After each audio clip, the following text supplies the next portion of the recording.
Ok, on va commencer du coup. Je t'en prie. Bonjour. Alors aujourd'hui, on va vous présenter notre partenariat en fait, entre deux associations, Data for Good et Bloom Association, et Clever Cloud. Donc, moi, je représente Bloom Association. Je suis chargée de projets, chargée de données, chargée des outils chez Bloom Association. Et voilà, Amine. Oui, Amine. Moi, je travaille en tant que bénévole chez Data for Good. Je travaille sur le pôle tech qui va être en support des associations, des projets qu'on va vous montrer, en termes d'infrastructure et en termes de pratiques de développement. Data for Good, c'est une association qui a une mission assez unique. C'est mobiliser donc l'énergie créative des différents bénévoles et des membres de cette association vers l'intérêt général et vers des projets qui nous portent à cœur, notamment la création de communs numériques. Pour ça, on va décliner notre action en trois grands axes. Un premier axe, ça va être de rassembler cette communauté, donc de créer des plus petites communautés et de faire interagir des citoyens qui soient experts de la tech ou en cours d'apprentissage, mais avec une volonté de s'engager. On va les regrouper sur des projets d'intérêt qu'on va venir encadrer d'un point de vue méthodo et d'un point de vue support technique pour pouvoir construire brique par brique les applications qui nous font sentir aller vers le bien commun. La deuxième partie du travail de Data for Good, ça va être un travail de sensibilisation.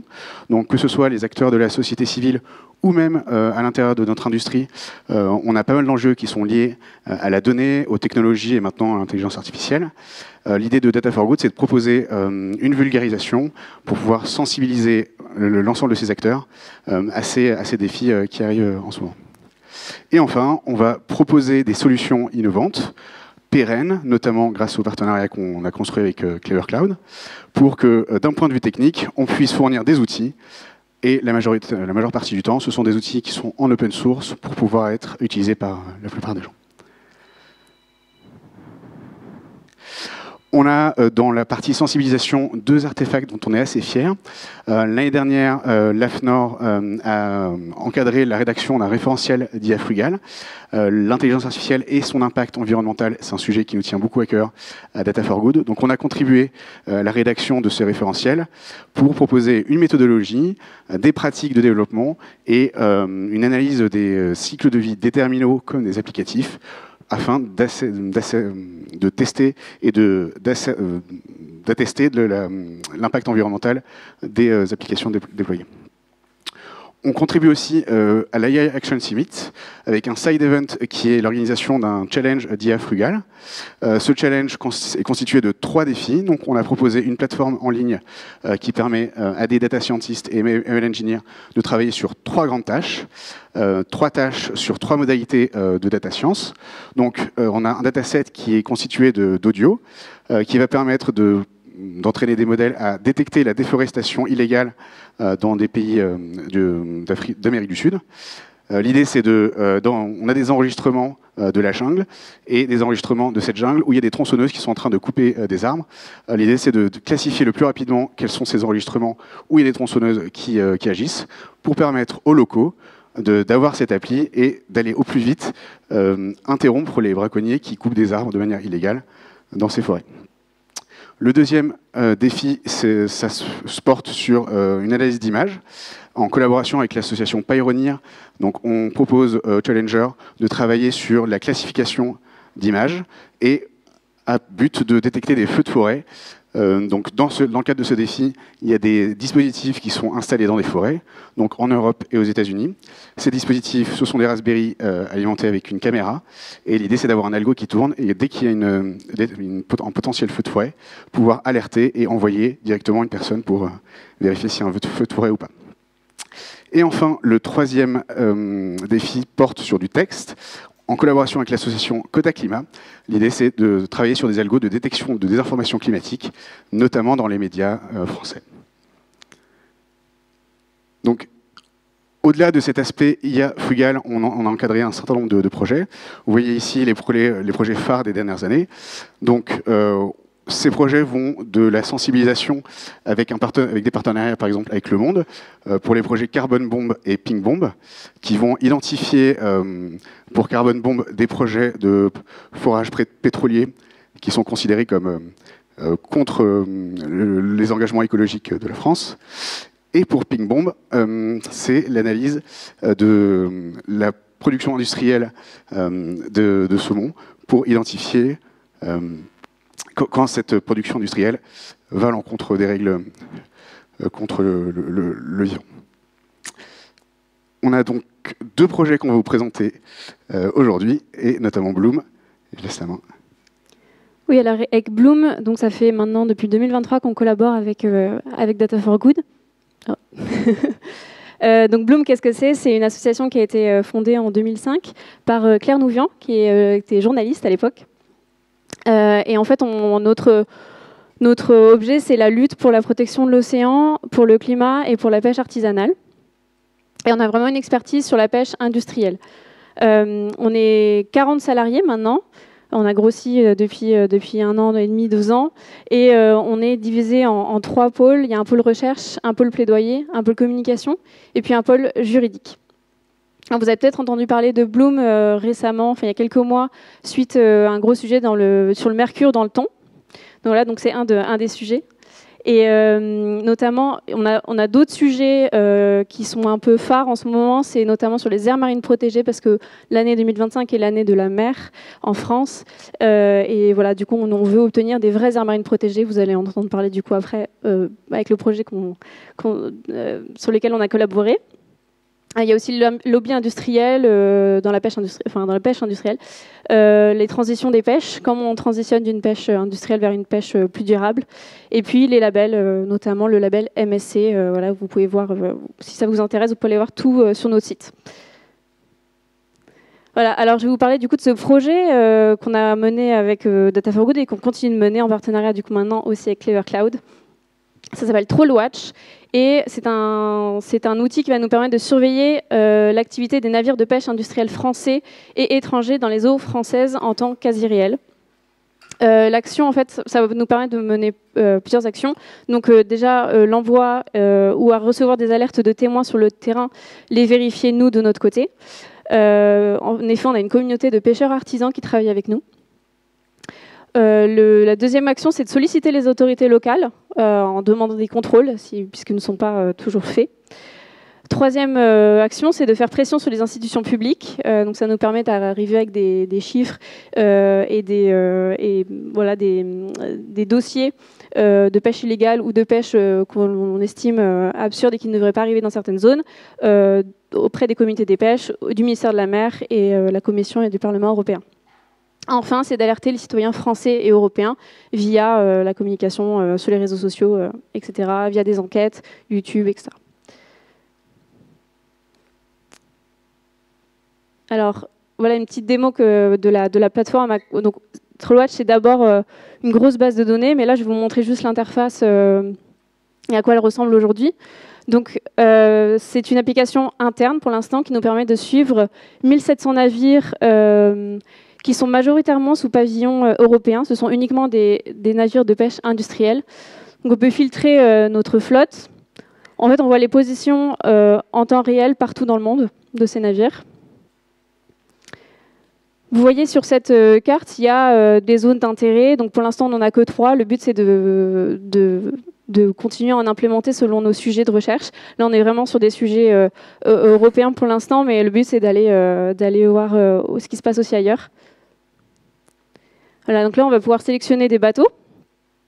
Donc, par exemple, je prends un bateau français, le Prince Bernard, qui fait 88 mètres de long.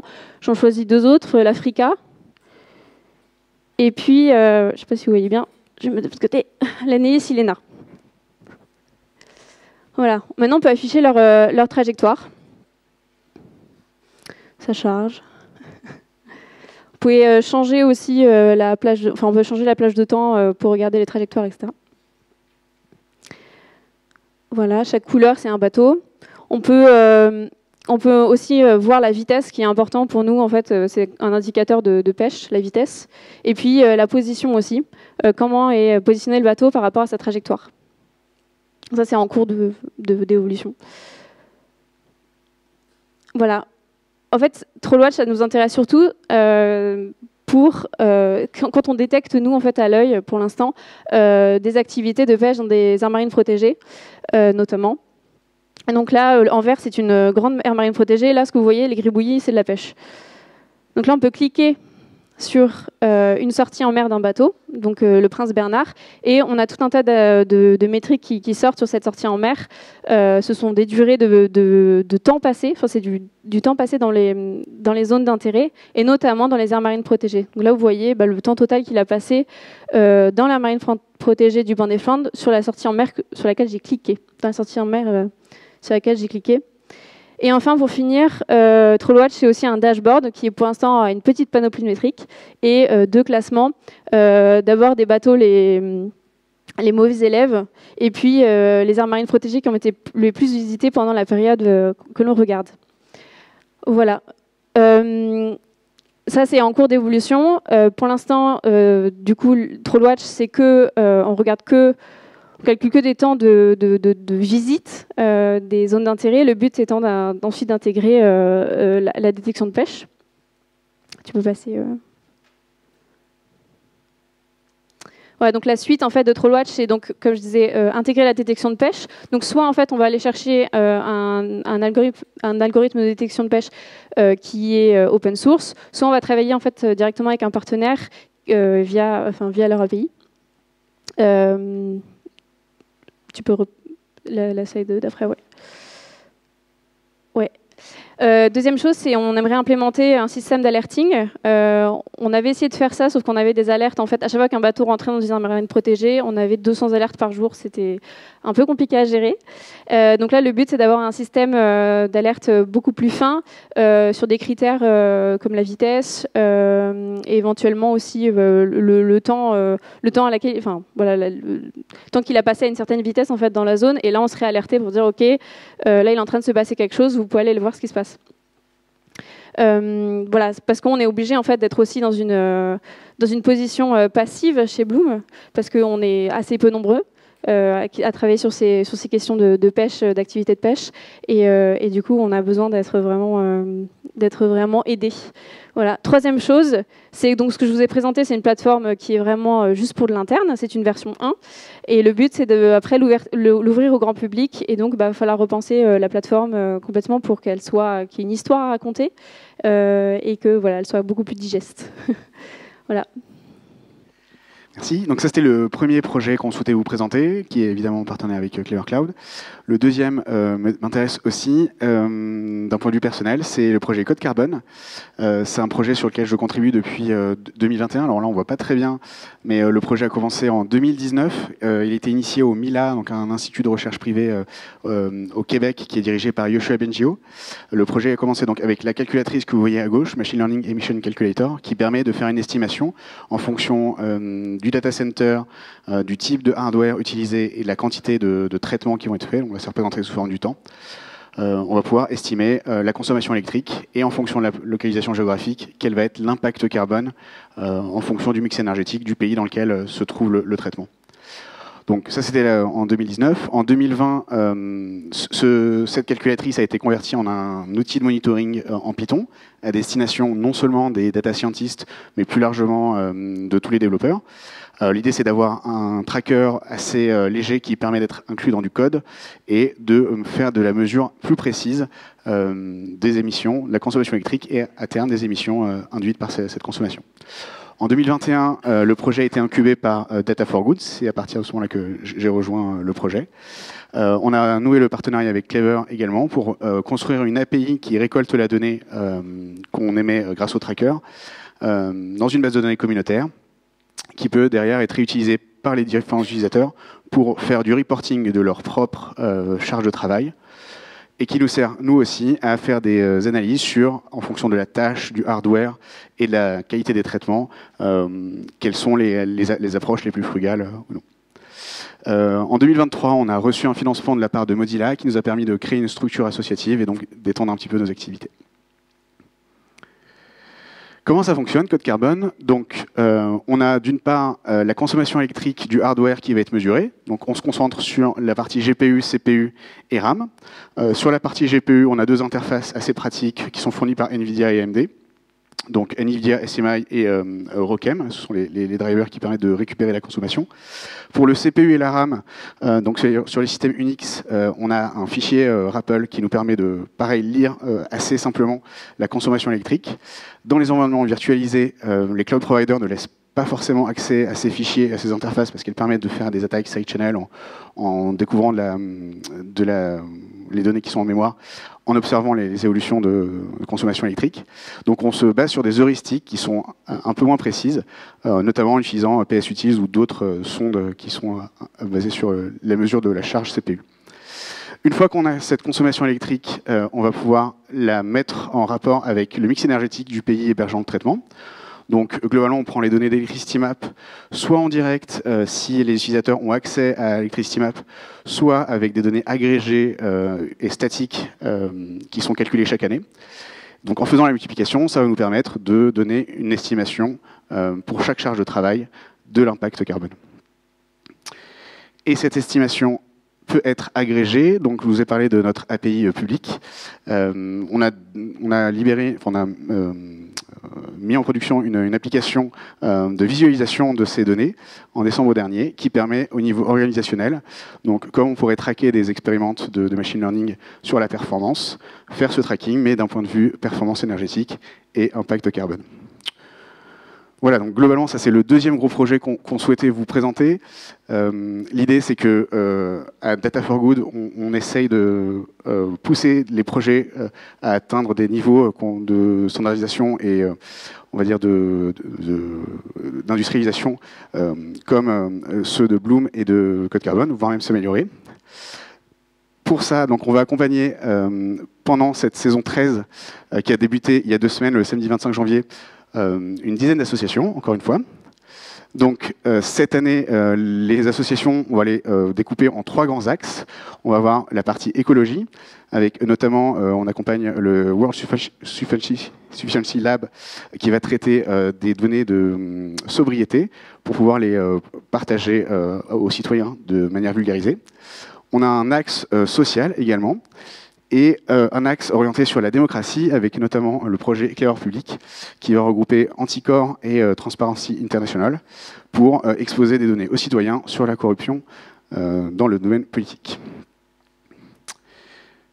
Et enfin, nos objectifs pour cette saison, ça va être de pérenniser les projets qu'on accompagne et qu'on incube, donc notamment au travers de la standardisation des pratiques techniques. Quand des associations arrivent avec un projet, elles n'ont pas forcément une armée de développeurs pour pouvoir les implémenter. L'idée, c'est de leur proposer un certain standard, qu'on capitalise de saison en saison, avec des projets qui permettent de donner l'exemple. Développer un point de vue de l'IA selon Data for Good, donc avec cet aspect frugal et dans le respect de la confidentialité des données utilisateurs. Et s'inscrire également dans l'écosystème cloud français. Donc on travaille avec Scaleway notamment pour leurs API d'IA générative, mais principalement également avec Clever Cloud, qui nous fournit donc toute la stack technique qui permet l'incubation et derrière de pérenniser les projets avec les associations qui souhaitent continuer l'aventure. Voilà, merci à vous.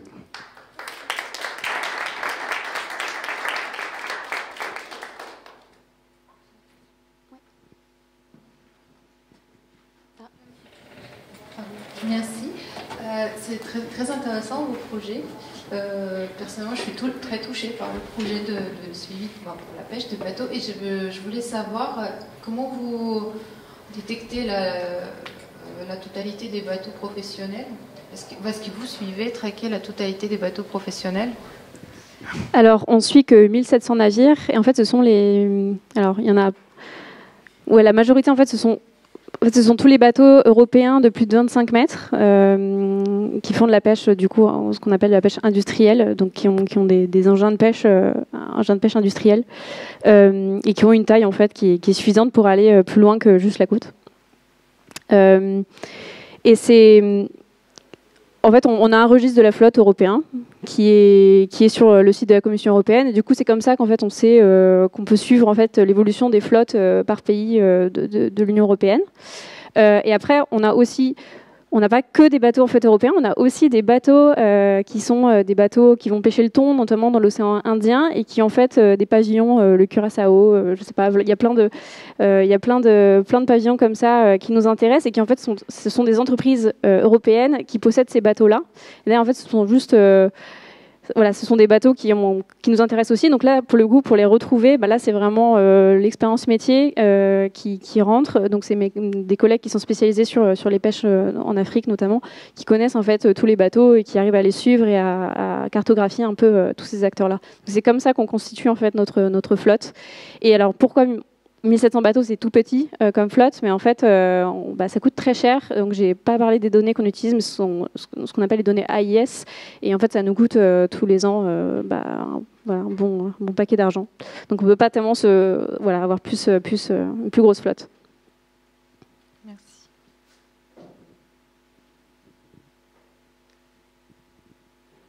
Est-ce qu'il y a une autre question ?